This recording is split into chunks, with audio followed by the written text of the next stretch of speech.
She looked at me the way you look at something you're not supposed to touch. Too long, too steady, and then pretended it hadn't happened. That's how it started. A look in the quiet corner of a small classroom that smelled faintly of chalk and coffee. I wasn't even supposed to be there that late. Everyone else had already left, chairs stacked, lights dimmed to a lazy yellow. She stayed behind, grating, sleeves rolled to her elbows, hair pinned carelessly, a few loose strands catching the light like threads of silver. I remember the way her wrist moved, slow, deliberate, as she crossed out a sentence on my essay. "You overwrite," she said softly, not looking up. "You try too hard to sound older than you are." I wanted to laugh. If only she knew. Her name was Ms. Alden. 46, maybe. Sharp-minded, unreadable. The kind of woman who seemed built from composure, but sometimes forgot to hide the ache underneath it. She leaned back in her chair, stretching a little. The fabric of her blouse pulled at her shoulders. I looked away too quickly. "You do that a lot," she said. "Do what?" "Look like you're about to say something, then don't." I smiled half-caught. "Maybe I'm thinking." She tapped her pen against my essay. "Then think out loud for once." Something about the way she said it, quiet, teasing, but not unkind, slipped past my usual defenses. I said, "You make it hard to." Her hand stilled. The sound of the pen stopped. The air between us changed, subtle, heavier. She glanced up, met my eyes for a heartbeat longer than she should have, and then looked back down. "You shouldn't say things like that." "Why not?" Her lips pressed together. "Because some rules aren't meant to be tested." Her tone was calm, but her fingers betrayed her, tightening around the pen until her knuckles paled. I said nothing. The clock on the wall ticked too loudly. She gathered my papers and placed them in front of me, her hand brushing mine, brief, accidental, but enough to make every nerve in me stand at attention. I felt her pull back, but not fast enough. Her perfume lingered, something faint like citrus and paper. I remember thinking it smelled like the kind of thing someone wears without trying to impress anyone. "You can go," she said after a pause. "It's late." But I didn't move. I wanted to. I should have. Instead, I watched the way she avoided looking at me now, how her jaw tightened just slightly. "Ms. Alden," I said. That got her attention. "Do you really believe that?" I asked. "That all rules are meant to be followed?" Her eyes softened, almost pitying. "Not all. Just the ones that keep us safe." She stood, smoothing the edge of her skirt, an old, unconscious habit maybe, and moved toward the door to switch off the last light. And just before she reached it, she turned halfway, her face half in shadow. "Some rules," she said quietly, "are only for kids." She left before I could answer, the echo of her heels fading down the empty hall. I sat there in the dark, her words hanging in the air. Not a promise, not yet, but something dangerously close.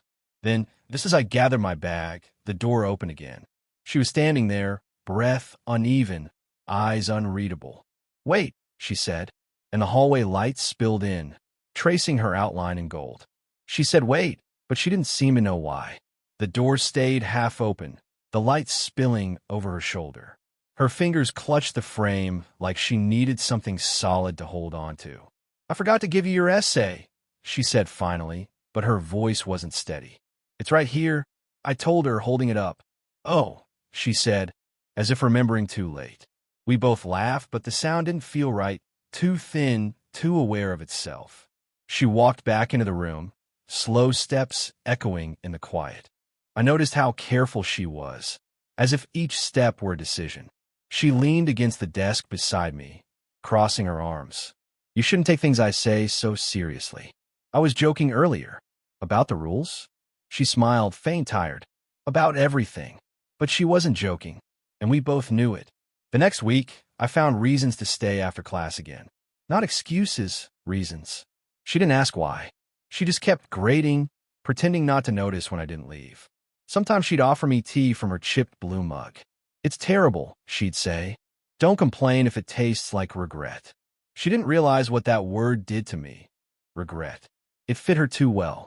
I learned small things about her. That she hated winter, that she lived alone with a cat named June, that she once almost moved to Paris and didn't. Almost, she said, eyes on the window. Almost is where I live now. And I told her things I hadn't told anyone. How I'd always been too cautious. How I wanted to write, but every word felt borrowed. You sound older when you talk about yourself, she said once. You sound younger when you talk about what you missed, I said back. That time, she didn't smile. It wasn't one moment that changed things, more like a slow drift. The way she'd hand me a paper and her fingers would stay there for just a second too long. The way she'd lean close to check a line I'd written, her breath warm on my skin. One night, the power flickered during a storm. The lights went out, and the room glowed faintly from the street outside. I heard her breath catch, soft, near me. Guess we'll have to wait it out, I said. She laughed, a real laugh this time. You're too calm for someone your age. I turned, close enough to see the reflection of the lightning in her eyes. Maybe I've had good teachers. The silence that followed was the kind that makes your chest feel too small. I could smell the rain on her, the faint trace of damp wool, ink, and perfume. Her hand brushed mine in the dark, slow, searching. For a moment, neither of us moved. Then she pulled away, whispering, "This isn't fair to you." But her hand didn't move far, just rested against the edge of the desk, fingers trembling. "Maybe it's not about fair," I said quietly.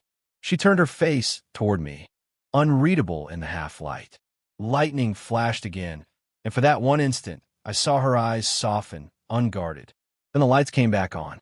She blinked hard, straightened, and said, "You should go."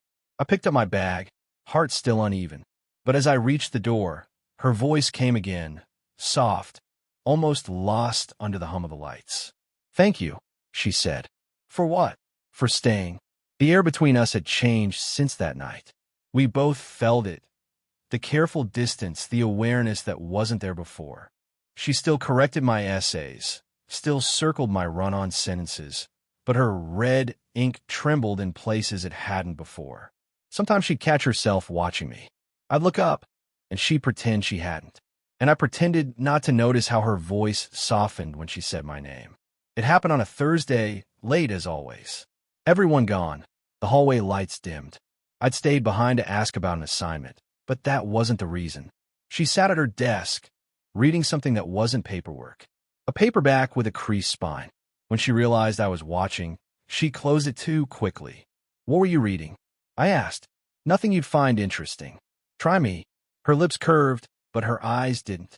"It's about people who make bad decisions for good reasons." "Sounds familiar." She looked up, startled, a half second too slow to hide it. "Don't," she said quietly. "Don't make this harder." I leaned against the desk beside her. "I wasn't trying to." "Yes, you were." Her tone softened. "You don't know what happens to people who cross lines like this." "Like what?" She sighed, a tired, fragile sound. "You're 21. I'm 46. You think the world doesn't notice things like that?" I said nothing. Outside, rain pressed against the windows. The hum of the heater filled the silence. She rubbed her arm absently, cold maybe, or nervous. I wasn't sure which. "Does it bother you?" I asked. "What?" "The age thing." Her laugh was quiet, uneasy, only when you remind me of it. She turned toward me then, close enough that I saw the faint scar by her jaw, the line her lipstick didn't quite cover. Her hand brushed a paper toward me, but her fingers hesitated, stopping just short of mine. Something shifted. The rain grew louder. My pulse did too. I could see her breathing, slow, deliberate. She didn't move away. "Neither did I." "I shouldn't," she whispered. "Neither should I," I said. Her eyes flicked to my mouth. Then a sound. The door handle turned. We both jumped back as a voice came from the hall. "Ms. Alden? You still here?" She straightened too fast. "Just finishing up, Mark." Her voice carried, too bright. Footsteps faded again. The silence that followed was heavier than before. She pressed her hand against her temple, exhaling. "This is exactly what I mean." "I didn't do anything," I said. "No," she said softly, almost to herself. "That's the problem." She gathered the papers again, but her fingers shook. When she passed them to me, our hands met, flat against each other for just a second. Not by accident this time. Neither of us pulled away. The air felt charged, fragile, impossible. Then she whispered, "Go, please." I turned toward the door, but stopped when she added, barely audible, "You make it very hard to forget I'm supposed to be the adult." I didn't look back. I didn't have to. Her silence followed me down the hall. Not rejection, not permission, just something unbearably in between. By the next week, she had built new walls, smaller smiles, shorter talks, a habit of keeping her desk between us.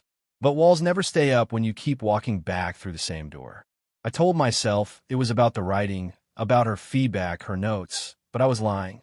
We both were. That night, the campus was half asleep, winter pressing cold against the windows. The heater made its usual low hum. She wore a dark sweater, sleeves pushed to her elbows, her hair loose for once. When she saw me, something flickered across her face, not surprise, not quite relief either. "You're supposed to be at the reading," she said. I didn't feel like going. Because of me? I hesitated. Because I wanted to talk. Her eyes narrowed slightly.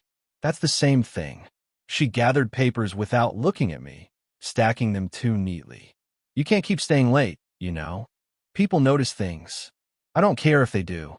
Her hand stopped mid-stack. The sound of the paper sliding against paper went still. "That's careless," she said. "You can't afford to be careless." "I think about you," I said quietly. The words came out before I knew what they'd cost. She looked up. Something in her posture broke. Not visibly, just a shift, like her breath caught and forgot what to do next. "You shouldn't say that." "Then stop giving me reasons to." Her jaw tightened. "You think this is easy for me? I don't think it's anything for you. That's what makes it worse." The silence cracked open between us, sharp, alive. Then she moved, just a small step, but enough to erase the space that used to protect us. "You don't understand what this could ruin," she whispered. Her voice trembled, not from fear, from something she couldn't name out loud. I reached up without thinking, brushing a loose strand of hair from her face. She didn't flinch. Her eyes closed for half a second, too long. The warmth of her skin stayed on my fingertips. "You keep doing that," she said, barely audible, making it hard to pretend. "Then don't." Her breath hitched. I could feel the heat between us, the way her chest rose against mine when she exhaled. "Don't do this," she said, though her hand had already found the sleeve of my jacket. "I'm not doing anything. You are." Her fingers tightened. "You're waiting for me to stop you." The words hung there. No teacher, no student, just two people trapped in a moment neither had the strength to end. Lightning flashed outside again, throwing our shadows across the wall. We stood there, almost touching, the air too thick to breathe. Then she whispered, "If you don't leave right now, I won't be able to." I stepped closer, just enough to feel the warmth of her breath on my cheek. "Then don't," I said. Her lips parted, an inch, maybe less, and then a sharp knock at the door. Both of us froze. The sound came again, firmer this time. "Ms. Alden?" "The dean needs..." She stumbled back, voice shaking. "One moment." I turned away, heart hammering. While I looked back, her hands were trembling as she pressed them to her chest. She mouthed, "Go." I did, but my body was still burning with the words she never said. For 2 days, she avoided me. No extra office hours. No late-night lights under her door. Just the cold professionalism of someone trying to erase herself. Then, on the 3rd day, I found a note slipped between the pages of my essay. "We need to talk. After class." Her handwriting was smaller this time, tight, rushed, as if written while looking over her shoulder. I showed up early anyway. When I entered, she was already pacing, her phone face down on the desk. She looked different, sharper somehow, as if exhaustion had chiseled new edges around her calm. "Close the door," she said. I did. She stayed standing, arms folded, gaze fixed somewhere behind me. "Someone overheard us last week." My stomach dropped. "Who?" "It doesn't matter who. It matters that they did." I took a step closer. "What did they hear?" "Enough." Her voice cracked. A small fracture, but real. "Did they tell anyone?" I asked. "Not yet," she said, quieter. "But they could. And if they do..." She didn't finish. She didn't have to. The silence that followed was suffocating. I could hear the faint hum of the heater, the clock ticking behind her. "Then tell them it's not true," I said. Her eyes flicked to mine, sharp, wet. It isn't true, right? She waited, breath caught halfway. I didn't answer. I couldn't. That was enough of an answer. She pressed her palms to the desk, leaning on it like it was the only thing keeping her upright. I told myself this was nothing, just a mistake that never went too far. But you, she stopped, shaking her head. You look at me like I'm something you want to ruin.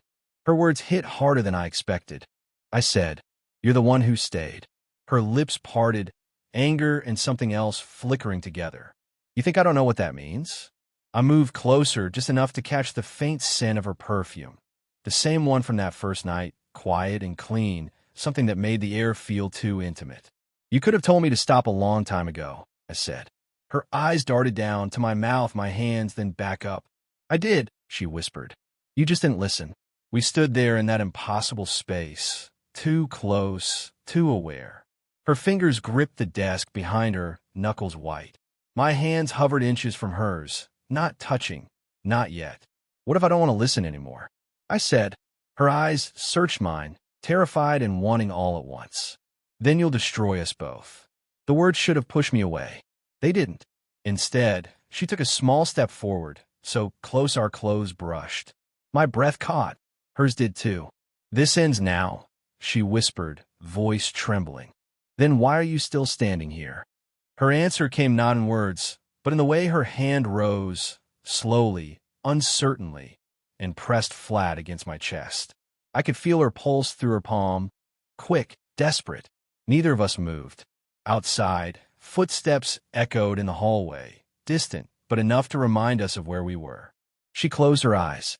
Meet me tomorrow, she said, barely audible. Off campus. When she opened them again, the fear was still there, but so was something else. Something like surrender. It rained again the next evening. Harder this time, the kind of rain that made the streets blur and the air hum. She'd chosen the cafe, 2 neighborhoods away. Dim, quiet, windows fogged from the inside. She sat near the back, coat draped over her chair, hair damp from the walk. When I walked in, she looked up and exhaled like she'd been holding her breath for hours. You came, she said. You asked. That was a mistake. Then why didn't you leave? Her eyes fell to the table, to the untouched cup in front of her. Because I didn't want to. She said it like a confession, like something she'd rehearsed and failed to make sound casual. We didn't talk much after that. The silence between us wasn't empty. It was packed, heavy.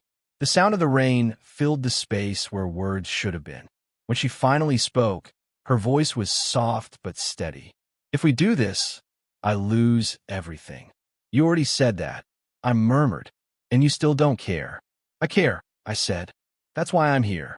She looked at me then, really looked. The kind of look that strips you bare, sees too much. Her hand trembled as she reached for her cup. She missed it slightly, fingertips brushing mine instead. Neither of us pulled away. Outside, thunder rolled. Inside, the air was too warm. Tell me to go, I said quietly. And I'll go. She shook her head, a small, broken movement. You know I can't. The next silence hurt more than the words. I could hear her breath, uneven, close. Her eyes lifted again, and in them I saw every reason this shouldn't happen. Every fear, every consequence, and all the things that no longer mattered. I leaned forward just enough for her to feel it. The table between us wasn't a barrier anymore, just a fragile excuse. Say something, I whispered. Her lips parted. I've spent half my life teaching people not to make mistakes, she said. Maybe that's why I keep making the same one. Her voice trembled at the edges, but she didn't move back when I reached across and touched her hand. She closed her eyes, once, slowly, and I knew she'd stopped fighting herself. This won't fix anything, she murmured. I'm not trying to fix anything. Her pulse jumped under my thumb. For a moment, everything in the world narrowed. The rain, the cafe, the lights, all of it shrinking until there was only this. Her hand in mine, her breath against my skin, the quiet sound of something breaking open inside both of us. Then she leaned forward, almost imperceptibly, close enough that I could feel the warmth of her breath. But she stopped, a fraction of a second before it could become something else. I can't, she said, her voice cracking. I nodded. I know. We stay like that. Too close, not touching, hearts stumbling in the same rhythm. Then she whispered, "You should hate me for this." "I don't," I said. "I see you." Her eyes softened, filled with something heavier than regret. And for the first time since I'd met her, she smiled. Not perfectly, not safely, but honestly. When she stood, her hand brushed mine once more, gentle, deliberate, final. "Thank you," she said, "for not making me choose." She walked out into the rain. And somehow, that was the answer neither of us had been brave enough to give. Weeks passed. The semester ended, but something between us didn't. She stopped staying late, and I stopped finding excuses to linger. The distance was supposed to help, but it didn't. It just made everything sharper. Sometimes I'd see her across campus, talking with other staff, walking briskly, head down, always composed, always pretending nothing had happened. But once she looked up, just once, and that single look said everything we couldn't say out loud. It wasn't until spring that I saw her again up close. At the bookstore downtown, of all places. She was standing by the poetry shelf, tracing a finger along a book spine like she was remembering something.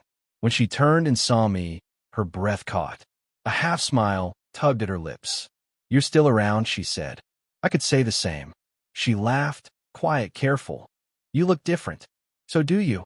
Her hair was shorter now, streaks of gray more visible, but suited her, freer somehow. We stood there, surrounded by the smell of paper and dust, both pretending this was a normal reunion. Then she said, "I've thought about that night." "Which one?" Her eyes flicked to mine, that same mix of warmth and warning. "You know which." I nodded. "Me too." She closed the book in her hands, holding it like a fragile thing. "I was afraid I'd ruined something for you." "You didn't," I said. "You made me understand what I wanted." Her gaze softened. "And what's that?" I hesitated, then stepped closer, just enough to feel the faint heat of her body, the quiet shift of her breathing. "Something real," I said. Her eyes glistened. "You always did sound older than you were. Maybe I just learned from the right person." She smiled, the kind that starts small and stays. The years in her face didn't hide it. They made it richer, more alive. We didn't move fast. There was no rush anymore. While I reached for her hand, she didn't pull away. Her fingers curled into mine naturally, like it was the only thing left to do. Outside, the rain had started again, soft, forgiving. The world felt quieter than before, like it was giving us permission. She looked at me, her expression tender, uncertain. "People will still talk." "Let them," I said. "They don't know the story." She leaned in, resting her forehead against mine. A long, steady silence between us. Not a kiss, not a goodbye, just something solid, earned enough. When she finally spoke, her voice was barely a whisper. "You make it hard to remember why I ever called them rules." I smiled. "Maybe some rules really are only for kids." Her laughter, low, genuine, filled the space between us. We stood like that for a long time, hands intertwined, the past still there, but no longer heavy. Just two people who had found each other at the wrong time and decided it didn't matter anymore. Did you enjoy the story? What kind of stories would you like to hear next?